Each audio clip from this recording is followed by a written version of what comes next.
Today, Connor and I are focusing on the one thing, the only thing that matters in storage. Demand. Demand. You could be the smartest self-storage investor in the world. If there's no demand, you're going to fail. And you can be an idiot, an absolute moron. And if there's a lot of demand, you will succeed and be wealthy to some point.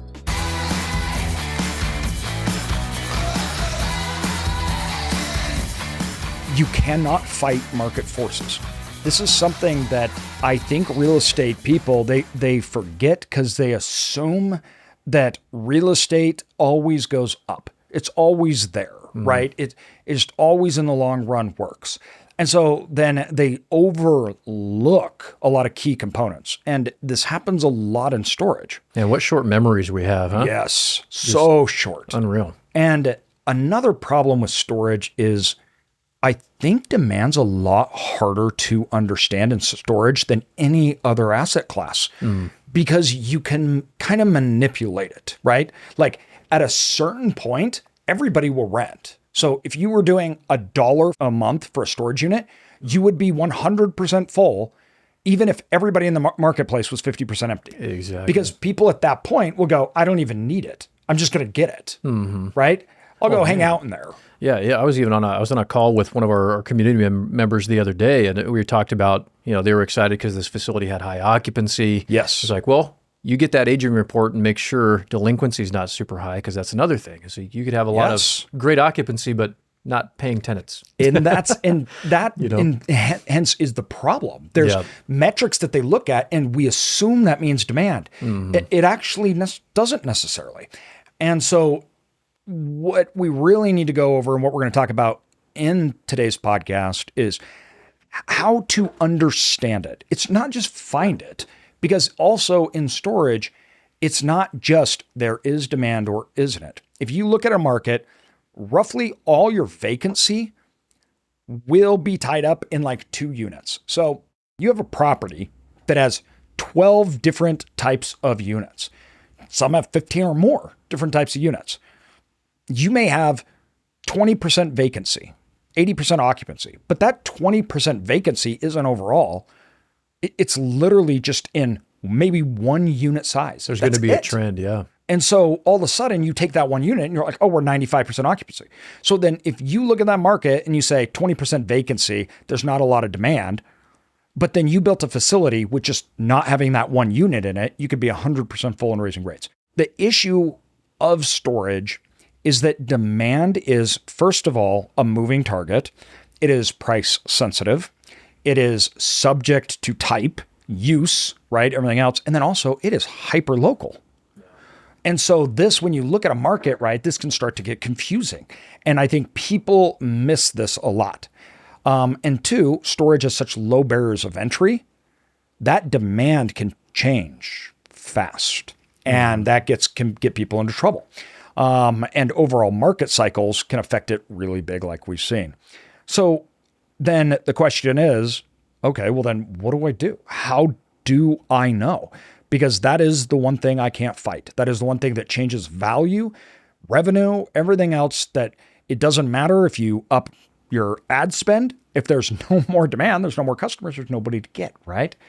So where do we start? Yeah, where do we start? How do you verify demand? How do you identify demand? How do you identify the lack of demand? And some of this is more simple than you would imagine. You go out and you talk to storage owner and operators. You go out there, you secret shop, you go out there and talk to other investors or other owners in that area that you're in or thinking about investing in, and straight up ask them, hey, I'm an investor. I'm looking at building this. I know that, if I come in and I build all these kinds of units and I oversupply the market, that it's going to be terrible. Like, what are you seeing? What units are you struggling with? What's your occupancies looking like? Go to those SSA meetings or whatever, go to the state agencies and meet other owners and operators. Secret shop, go around. I mean, I can't tell you how valuable that's been for us on the acquisition side, actually getting on the ground. Oh, yeah. And looking at these other facilities and walking in and, having those face-to-face conversations with the employee or the owner and saying, hey, yeah, just looking for storage. And they're like, oh man, whoa, take your pick. Like we got lots. Yeah, whatever units you need and all that kind of stuff. Or, man, yeah, we're super full. We maybe got 10 by 20 coming up tomorrow, somebody's moving out, something like that. It really helps give you the pulse on what demand is looking like in that market, despite what the asset looks like that you're looking at right now, and whatever the management summary reports say, or whatever the occupancy or OM says. You can really get a good idea demand-wise what that looks like. But again, you need to start identifying unit-specific demand. You can't just say, well, everybody's 90% occupied or this or that. You can verify overall demand, if you find that a lot of these facilities are full, there's not a lot of vacancy, but you really want to start honing in on that unit-specific demand and identifying who has the most occupancy, or what unit types have the most occupancy and what have the least. Yeah, it's really important because it is a relationship, not an outcome. So when you look at storage, there's a very, very clear relationship between occupancy, between rents, between individual unit types, new supply. It's based upon growth rates, right? There's all of these things, and it's the relationship that builds out the picture. So if we're looking at it, everybody starts at occupancy, right? And that's a good place to start, because at the end of the day, if there's 30% vacancy with everybody, you're like, there's no demand. It's not there. Like it's literally just not even there. Right. So that's a quick way to walk away, to go, they're not full. Nobody, everybody has units. Like Connor said, you go and talk to that manager and they're just like, hey, whatever you want. And we've literally had people tell us that. We're like, hey, so we're looking to move in and I have a whole bunch of stuff. I may need 2 or 3 units. What sizes would you suggest? What do you have available? And they're like, I got anything you want. Like we can do 3 of these, we can do 4 of these, and everything. And that attitude alone tells you they're just like, dude, I got empty units everywhere. But that even touches on that square foot per capita thing that people get caught up on as well. That has been the number one metric forever. And that metric holds no water. It holds no water. And it is so easily misunderstood.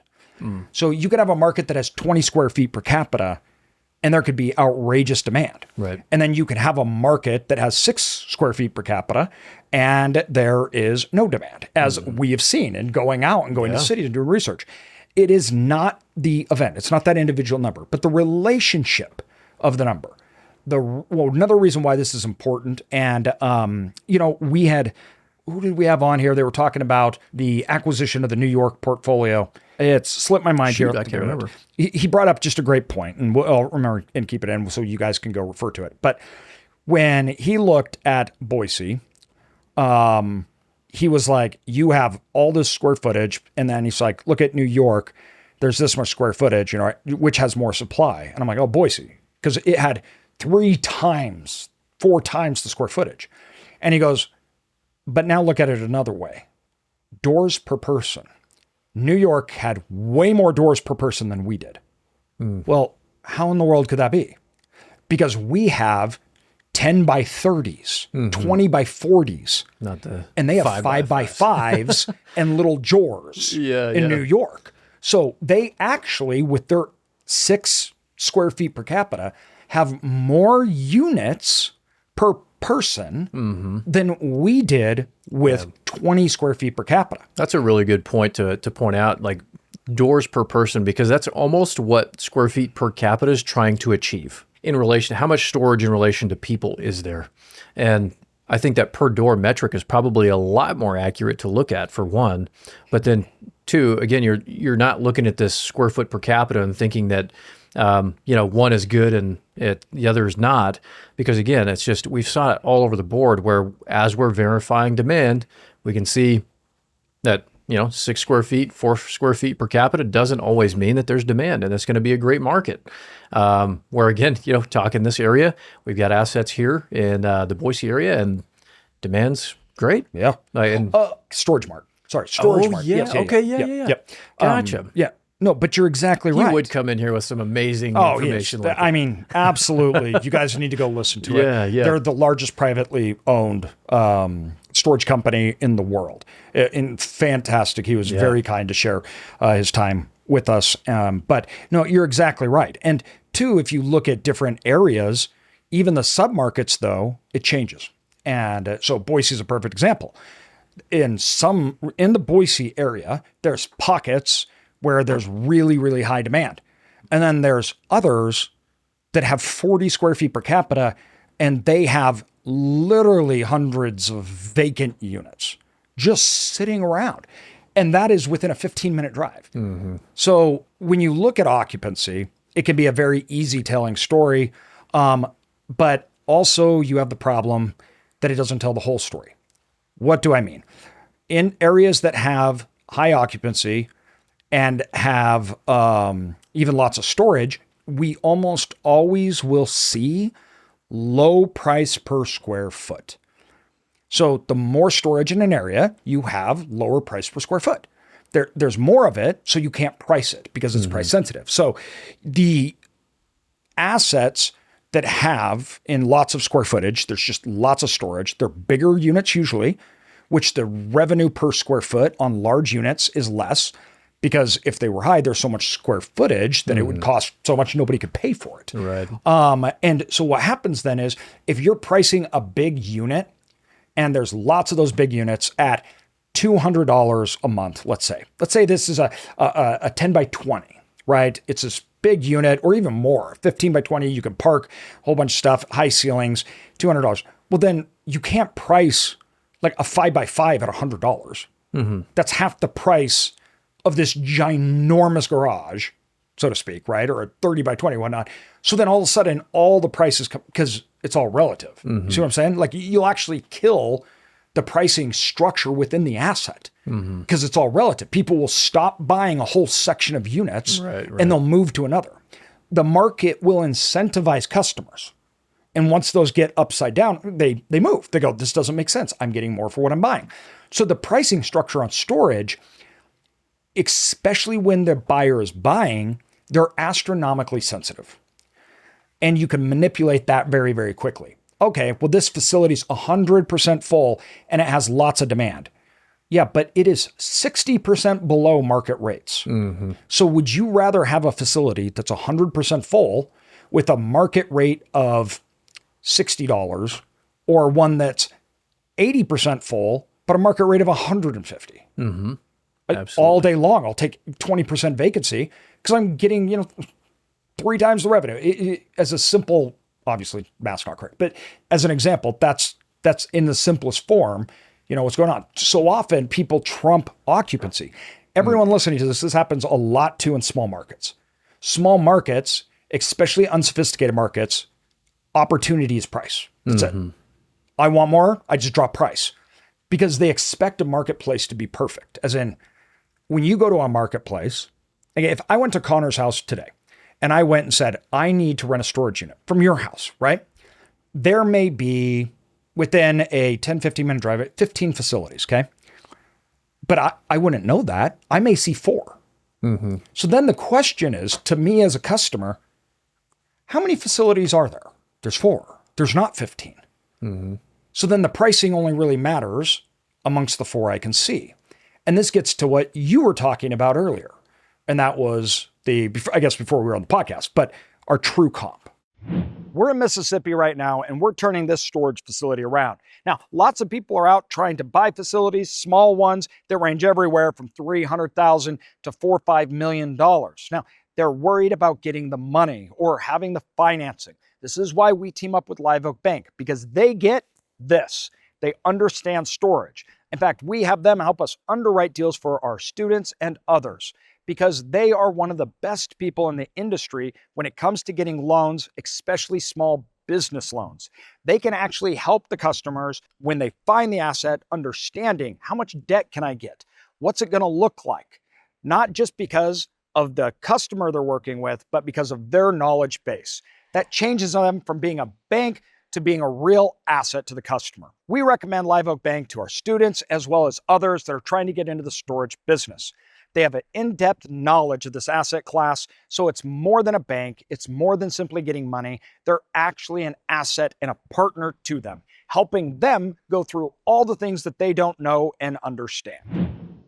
Well, the other thing too, it kind of makes me think, we were talking rates as well, and you're diving into this a little bit, where I think it's really, really important as you're going through and looking at demand, not only looking at it, what is this today? You're looking at the rates historically. Are they going Yes. up or down? That's a really good indicator as well, to make sure that you're looking and tracking those things, and putting that with new supply. Is new supply coming on? Is it not? All the different pieces there. Because do you want to touch on Excellent point. all the calls, or the call that you had today and all Yes. the things? Because there was this really great dynamic you were talking about, where there was this really big increase of climate control, and how that that new supply of climate control coming onto the market was going to impact this facility that already had vacancy, and those different dynamics going on. Well, what we're talking about here, first of all, everybody, what Connor said, the occupancy and the rates, its snapshots are great, but it needs to be, you need to look at the trend. So like Connor's saying, how occupancy and rates work together, meaning that if rates go up, does occupancy just go down and then rates have to go down? There's no demand, right? So you hit a pricing demand. Above a certain price, people won't rent. But lots of times you can't see that in a snapshot. That's why you look at the trends. Are rates consistently going up, and is occupancy staying high? Right. Or do rates go up and occupancy goes down, and then rates go back down? Or Then the ceiling. Are rates and occupancy going down, which is It's an eroding demand Yes. scenario. Yeah. And so the one way you can, that is actually a really good way, what Connor was talking about, to look at how those things correspond is on new supply. So if you have a new facility and you look back 3 years ago, like how fast did that fill up and what are the rates? So let's say a year and a half ago or 2 years, a facility came in on the other side of town or whatever it is. Where's it at? And if it came in 2 years ago, is it at market price and is it full? It filled up fast and it went straight to market. They're not competing on price. That's a good sign. But you have the other problem with supply is new supply. So I have some general rule of thumbs, but to keep this kind of organized, we talk about how occupancy doesn't mean demand, how rates show the level of demand that the occupancy has by pricing. It's either we're high occupancy, but we're getting lower pricing, or we have high occupancy and we're getting higher pricing. That means that occupancy level, right? That demand level in occupancy is stable and there's excess. Now, from there, we move on to supply. You have new supply that came on, but then you have new supply coming onto the market. In our community, we were on a call. I do deal analysis. So people bring us their deals, pop on, and I, in real time, I'll analyze it. We were going through the numbers, and there was a deal that one of our members had, and it had vacancy, a lot of it. It was like 60% full, but it was a good sign because they were only open for move-ins like 2 days, and you had to call and set up an appointment. So it was like clearly because of that owner, right? So that was a great sign. They were below market rates, low occupancy, but you couldn't even move in except for 2 days, and you had to call him to get in. So it was exciting. It was sounds like hey, money. right? Yeah. Exactly. As we're looking at it, we pop up on the screen. There is a new facility that looks like it's going to be built. I mean, that was like a mile down the road, Yeah, it was on the super same close. freeway, right? Yeah. Super close. And it was like 75,000 net rentable square feet. So it was a 30% increase in supply. And so when I look at it, I said, that to me immediately was, nope, won't do it, won't touch it. First of all, you buy that facility and then you could for sure, you change the management style, he could absolutely get higher rents and higher occupancy. But if you're trying to do that and new supply comes in, that can be really hard. With that much new supply though, all the rates in the market and occupancy may drop. And they might drop down to where you are. Because when I look at a market, if I want to measure excess demand, meaning that how much more people are, or how many more renters are there than square footage so I can build? I don't think anyone can know by putting 30% new supply into a market if there is actually demand for a 30% increase. That's huge, man. That is huge. I mean, think about it where a lot of these were, and even like this place, it's a city of, let's call it 20,000 people, right? there was square foot per capita was kind of high. We're going to use an easy number and say 10. It was actually, I think, 9, but we'll use 10 just because that's an easier way to go. So then you're talking, 20,000 square feet, right? Because it's 10% of that. So now that means that the person coming in to that market is going to be adding on what would be the equivalent of 3 new facilities.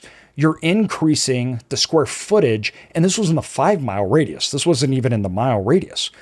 So at 20,000 square feet, you're adding on 60,000 square feet plus. Yeah. Yeah, something like that. So crazy. That's ginormous, right? Obviously, my numbers are probably wrong. I'm just spouting off my head. yeah. But you get the point where that means, let's take that for an example. That may mean 400 units, 500 units, 800 units, whatever the number is. So let's call it 800 units.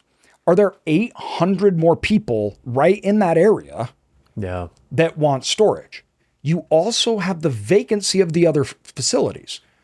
So now you have to include the units that are being rented, everything else, in a city that they may not have 800 people even move to that city. Yeah. The Like growth rate. they may not even have that many new people. Well, then that means everyone is fighting over a limited amount, and prices drop because the occupancy isn't stable now. So you have to lower that price to incentivize customers that were not renting because of cost that now say, oh, it's cheap, I guess I'll rent. So you're having to entice new customers into a marketplace, and those aren't purely your on price. ideal customers. Those are not ideal customers because they immediately leave when there's a problem Yep. or a price goes up. or create a lot of problems Create a lot of problems. themselves. Yeah. So new supply can be very scary. And I look at it like this. If I'm in a marketplace, everyone, and I say, all right, we have 1 million square feet. Out of this 1 million square feet, somebody's coming in and putting a facility on the market, and it's 50,000 square feet, right? That is the equivalent of 5%, right? So 5% of occupancy. Well, in that market, you could have facilities that have, out of 10 unit sizes, they may have 8 that has no vacancy at all, none. So all of a sudden, a 5% increase, they're like, I don't even have any. So it won't even hurt the market because there's excess demand or excess people that want those units that can't even get it. They don't exist. They don't exist. Yeah. So there could be 10 to 15% more demand, and you're only adding 5%. Now, in that same market, if there was 20% vacancy, you might be going, well, we don't even have enough current demand to fill it. So that new supply is just going to exacerbate those problems. But it's even worse when it's new supply because new supply doesn't have renters. 0 cents per square foot is worse than 1 cent per square foot, meaning that if you have no customers whatsoever, it is better to fill up. If the rate's $100 a month, it's better to fill up at $10 a month than nothing. So can't new pay supply people just to- goes price down and fill up at all cost. Yeah. It has an adverse effect more so than normal vacancy would. Man, thank goodness for that call and reviewing that deal, man, because that's a scary place to be in and stuff that I don't think a lot of people look at, when they're looking at these deals. And I know there was a lot of stuff that kind of came to light. I was like, okay, wow, yeah, maybe we don't look at this deal. And you made a good point too in the call where you're like, man, if you could scrape it and sell it for, like turn around and sell it for more than what you bought it for, like great. But I mean, to think that you're going to move forward or get going, and two, lots of times in those places, that's actually why the person's selling. So when I'm looking, I always ask the owners, do you know of any new facilities coming into town? Yeah. And then we obviously go verify with the city. We don't trust them, right? But lots of times you find out, oh, there's one coming a half a mile down the road. That's actually why they're selling. They know they cannot take that new supply and they're trying to get out before the market goes down. Dude, there's no amount of anything that you can do to fix a market that has dynamics going on like that. Nope. The other thing is you were talking about this, AJ. Do you ever look at what is it nowadays, like the I know it's crept up over the past several years, but the percentage on average of people in the U.S. that utilize storage, I know it used to be 10, but I think like it's 11. creeping up to 12, Yes, 11. right, something. 11 to 12, I think. So do you ever look at that and say, okay, we're in a market of, 10,000 people, 20,000 people, 50,000 people, whatever it is, and compare that and say from like a demand and new supply standpoint and say, well, if we increase supply by X amount, we're going to be over this percentage, or do you ever use that metric at all? So I will, in regards to maybe the health of that individual market. Yeah. Because we say 10 to 12, but some markets it's much less. And one of the reasons why is the West, one of the reasons why we have more storage square footage per capita is not just because we have bigger toys, things like that. The West is new. And so developments here, Boise, Idaho growth is new. It's all like after 1995, but really after 2000 and 2008. That meant that all the people moving here and all the building, the vast majority of those are in HOAs. HOAs do not let you do whatever you want with your yard. You can't just go build a shop. You have more usable space, less storage space. You can't put RVs, you can't have cars out. There's way more restrictions. If you go to the Midwest, old neighborhoods that have a shed on the side or basements and maybe more storage space, but just less regulations and rules, there's less people that need storage. So you can have lower in the Midwest. You may take something and go, on average, it's 10 to 12, but in the Midwest, it's 8. And in the West, in places like Idaho, it's just higher because we have more regulations. So I look at it to understand the people in the market that are participating, do they need it? So there's a difference between I want it and I actually need it. And yes, people do need storage. If you look at multifamily that's being built, they don't offer storage anymore and in their apartments, maybe a teeny bit. The reason being is when people buy, the multifamily learned very quickly. If I converted storage space into livable space, it changes the perception of value. Somebody says, I'm getting more for what I'm paying. So all of a sudden, people started to pay less for places with storage over the same square footage where it didn't have storage but had more livable space. Interesting. They got more bang for the buck. So multifamily, obviously, it is a much less revenue generating part of real estate. And same with housing. Housing is the same thing. People viewed that as less, right? It's like, no, I don't need a 5-car garage. Give me a 2-car garage and turn the rest of that into bedrooms or living space or whatever it is. Now the perceived value goes up, right? So because of that, which is dictated by what people want, that high rent and cost per square foot is too valuable for storage. And then there's regulations on how they can use it as opposed to storage that we can rent to them at a much cheaper rate per square foot, vastly cheaper. So it makes logical sense that why pay for it in your apartment? I'll rent a storage unit because I'm actually paying less overall. Yeah. So those dynamics drive up that organic demand with how people use their living conditions, everything else in a space. So when I'm looking at the market, I am looking at that to understand how much is a need or a want. Because if it's a need, it's much easier to understand the dynamics of pricing because the pricing part of it is much more inelastic. Like people are like, okay, it went up by 15%.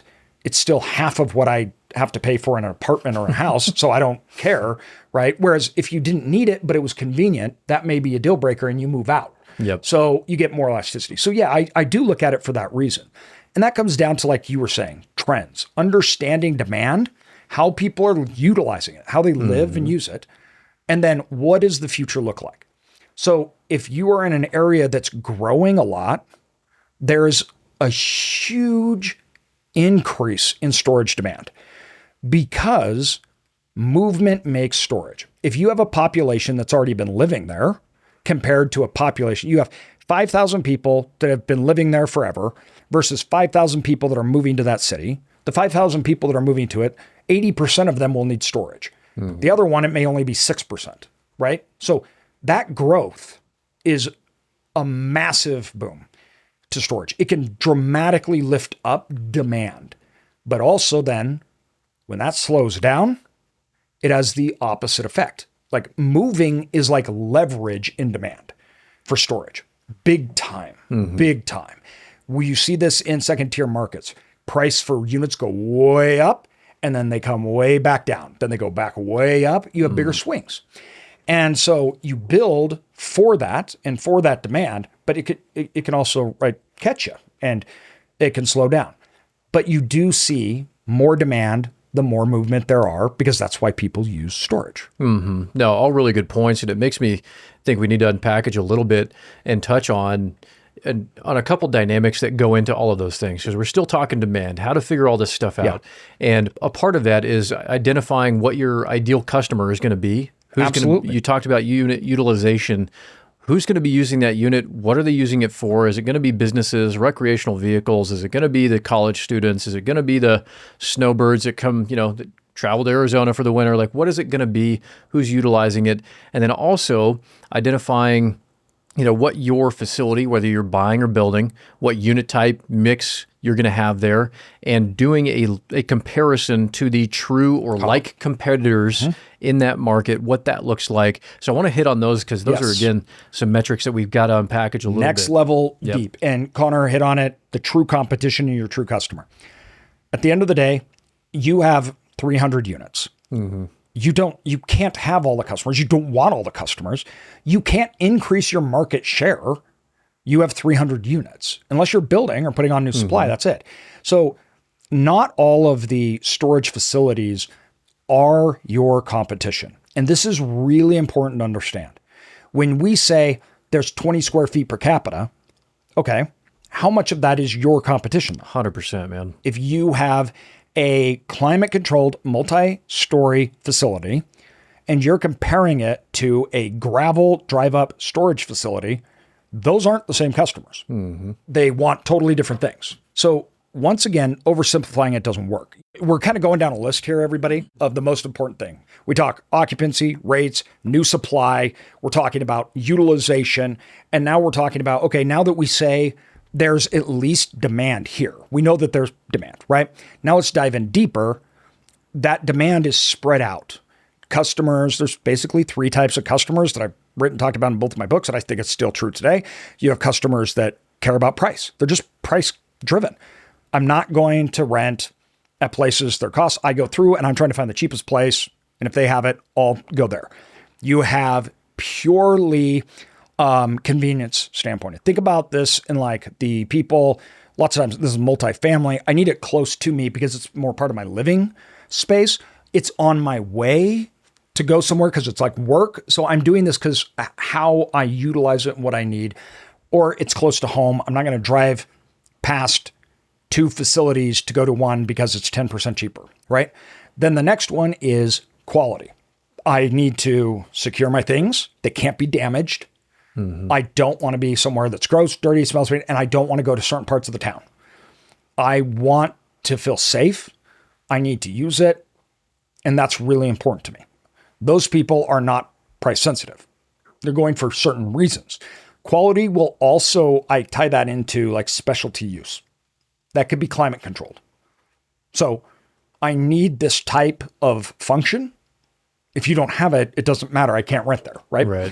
Like trickle charges, right? Different things like that. Yeah. When you look at that, those customers are very different. You don't want all the customers. So self-storage demand, once we say it's there, now we divide it up. Who is your ideal customer? Who you're trying to target? The next thing is, if that's true, then what are your competitors? If this is your customer, if my customer is a quality, I want to charge $2 a month a square foot in revenue, and I'm providing climate controlled, right?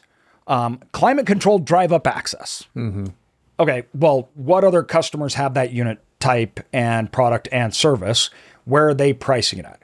Because Bob down the road has a drive up gravel 10 by 10 without security. Bob, it's like his may be 100 and you go, that's fine. Yeah. My customers don't want that. They want something else. This then drives down into where are you located and where are those customers. But that could cut out a huge percentage of the competition.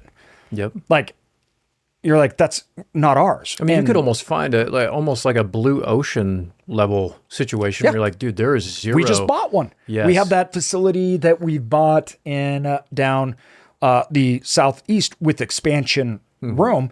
And in a 10 plus mile radius, there is not one climate controlled facility. Amazing. So there's high occupancy, everything else. We have expansion room. We're expanding climate controlled, which then our rent per square foot on average is going to be like 60% higher than all the competitors because we're offering this and we're putting on square footage. But if you go, we're adding 10% new inventory, let's just say to the market. Well, in this case, it's not 10%, it's 100% because there's no other product. We're not competing with anybody, right? It's a totally different product. So we don't need to worry. We're not looking at it. All we're looking then is the total amount of demand because we're the only ones. And so you're right. You get totally blue ocean where you go, this product doesn't even exist. And so whatever demand is there, I'll get it all. Yeah. And that's a great way to go about it.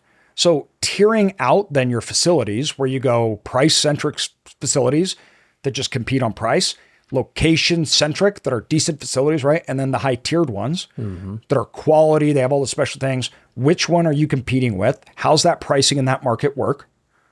And then look at demand based upon that. Yeah. No, I think that's really important because I think a lot of times when we get talking about true competitors, like competitors, we think about the physical asset itself. Is it paved? Is it not? And those are all really important factors in finding your like competitor, but also like who's your like competitor based on the utilization of the facility and what customer base is using that product. So really, really important there. And then as you go and build this stuff out and you identify and gather all this information, that's where you're plugging all that stuff into your execution, your business plan. Yes, exactly. It's then you're doing pricing and two, once again, we get in depth, location of the individual unit, access to aisles, drives. We start doing all sorts of things and pricing structures on individual units, trickle charges where, pricing is not flat. It's not fixed. Where are our customers at? How are we marketing towards them? Another thing that we're looking at to understand demand is demographics, right? When we go in the future, will there be more demand than today? Like just plain and simple. And we look at trends, then that's purely associated with new supply. Let's say there's no new supply coming, there's none planned or anything else. All right, in the next 5 years, is population growing? Are there new companies? Are they hiring, right? And then we look at the risk to that demand. So we're talking future now. What is the risk? You have a snapshot. Is there demand today? So we got first, is there demand today? Occupancy, rates, right? We're looking at the relationship between them, historical, new supply, did it fill up? Then we're looking at what kind of demand is it? Type of facility, type of customer. Then third, we're looking at future. We're talking growth, demographics. I want to look at risk of demand, which means future risk would be new supply, but then also a demographic shift. Is there a concentration in that area of an employer? So is that area 50% of the workforce on one employer that may go under, right? Or is there new businesses and are there new hirings? Are people moving to the area? Talk to the city planning. Are they getting new capital? All I want to know is, will the people that live here earn more money?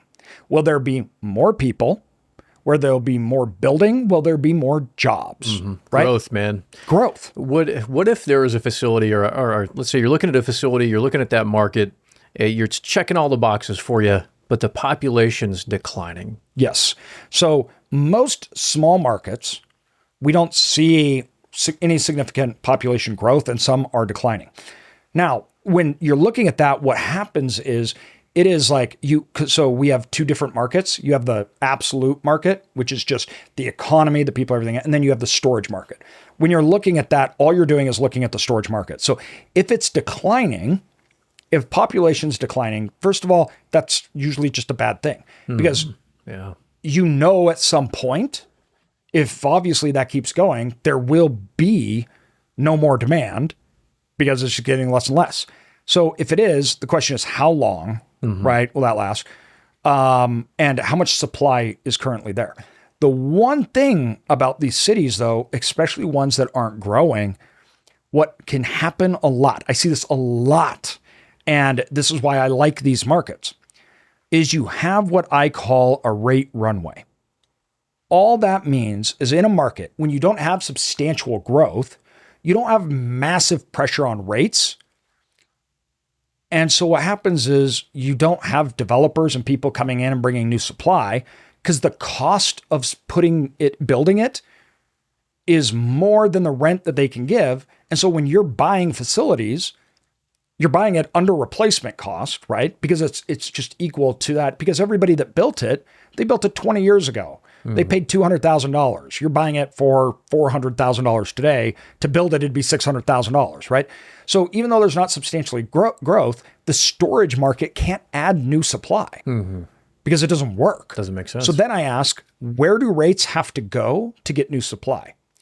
And if I'm looking at it and say, all right, the rate's $50, just using a basic example, and I couldn't build unless I was getting at least $100, that means rates have to double in that market before I can get new supply, which will affect demand. That's a rate runway. Rates can go X amount before I really have to be concerned about new supply. So that shows me a future of where pricing can go just simply due to inflation and due to minimal growth, right? You don't need a lot. And that can give you kind of an outlook. But in those markets, you make your money on the buy. That's it. I do not buy expecting an exit. So for people that buy and like, oh, I'm going to sell it for a whole bunch more, as in its value is just going to go up. Yeah. Right. The market doesn't make you in those markets. You could be in a spot where we are today. A lot of people came in after 2008 and started buying up small facilities and saying, oh, it's going to be worth all this money. And then all of a sudden they were paying 6 caps and today they're 9. So even though their income went up, the asset's actually worth less. Yeah. That happens in small markets regularly, right? I even heard somebody once that told me, he's like, the thing you old guys don't understand is that cap rates will never go up in small markets. This was 2021, I think, of course. And I was kind of looking at them like, all right, well, they raised a lot of money, hundreds of millions. And I'm like, me and 3 other guys kind of looking at each other like, that's not how this works.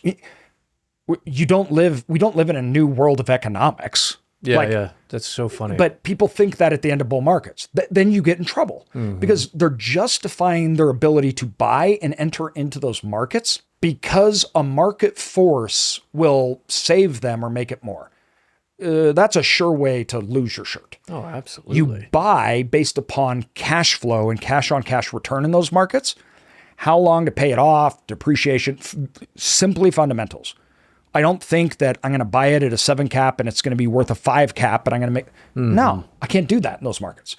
But that's why you buy in those markets, cash flow. And so lots of times you can work with the owners, get seller financing, buy at a high cap rate, and you're getting great cash flow. Awesome. I'll build a portfolio of that all day. I did. That's how we started out. Yeah. Small markets, cash flow based. We were buying them, improving operations, trying to lower expenses. And then we had cash flow, right? So when you're in bigger markets, especially growth markets, that can be next to impossible because markets don't even work like that.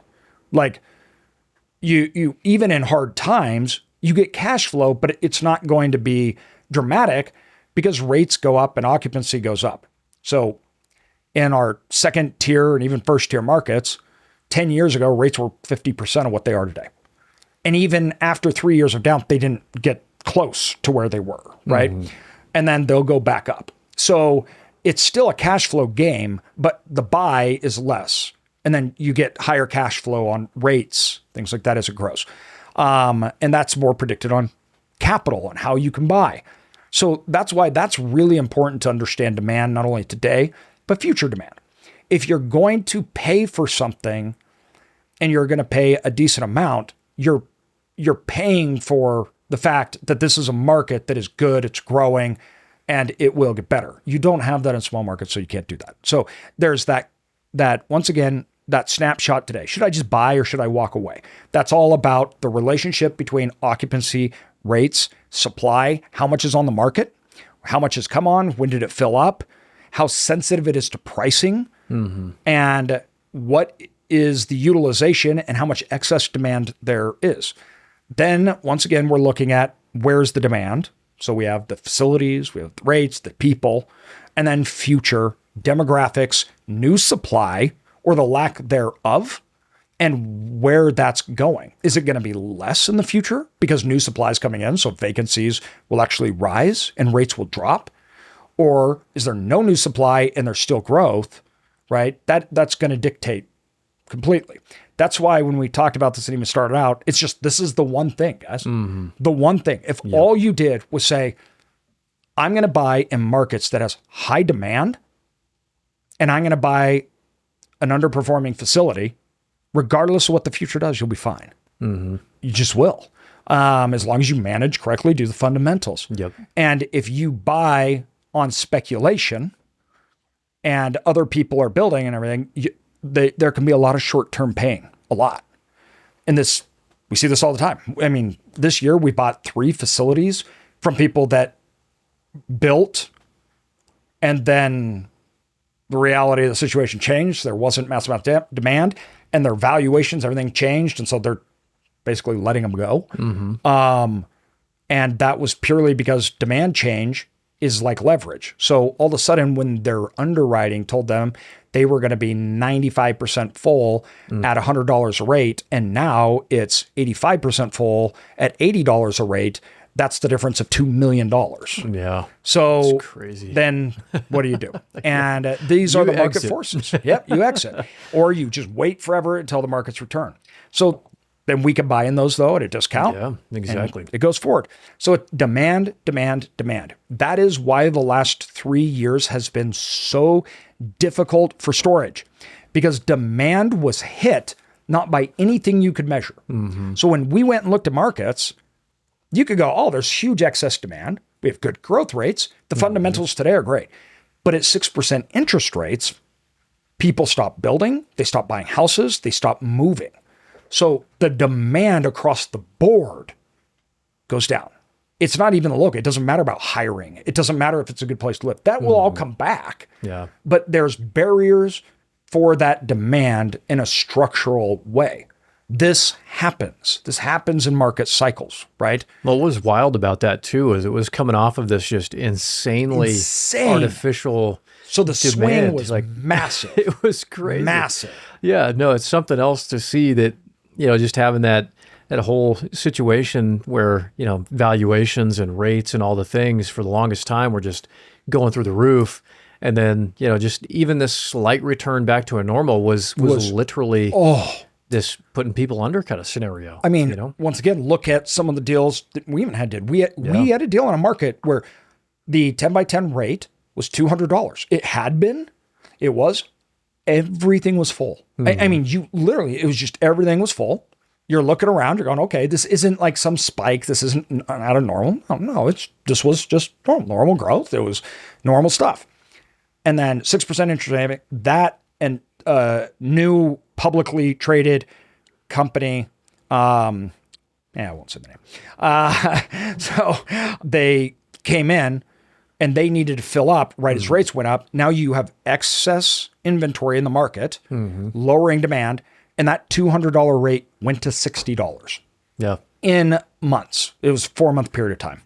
So you could see how the new supply plus other market forces and then a competitor that is trying to grab market share, that can be a recipe for disaster in a market that there was nothing that fundamentally changed, right, in that overall market. So it's not like it's just, now, of course, it will return and everything go back, but those swings happen. And that's why, too, you need to be prepared for these things to go up and down, because you cannot control them.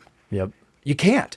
And if you're buying for everything to go perfect, you're just gambling. And then you're stuck. And so when things go bad, you don't have options. you don't have money, you don't have options, you just have to let it go, you get in trouble. When things go bad, the ones that survive are the ones that can figure things out and can maneuver and have options. Whether it was their fault, whether it doesn't matter. They need to be able to move. And so today we're in a market cycle where luckily you're at the opposite end. The margin of error is much larger. So your margin of stupidity that I talk about today, it is so much larger than it was 5 years ago. Like, because the market was giving so much returns and today it's not. You're buying at a lower basis on the overall income. You're getting not as much new supply because people can't develop. So the market is more forgiving because it's more organic to buy. Now, owning and operating, that may be a different story if you bought years ago. But to go into the market, there's good deals out there that just have good, healthy cash flow. You're buying at what would be in the last 20 years, higher cap rates. So you're getting better deals and you can do seller financing. Now, you got to find those deals. Obviously, there's still deals in today's market that are trying to sell at rates that don't make sense.